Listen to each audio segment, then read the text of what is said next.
Okay, this is a demo of the garage door monitor. Here we're starting off with the garage door closed. As you can see, it's closed.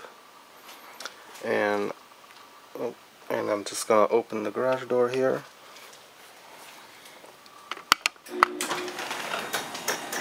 Okay, the garage door is opening.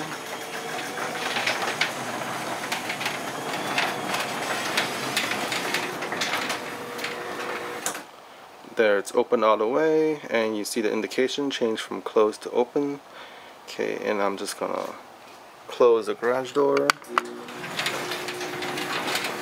Okay, it's closing, and there you see it's closed. And the door is still moving, but it's going.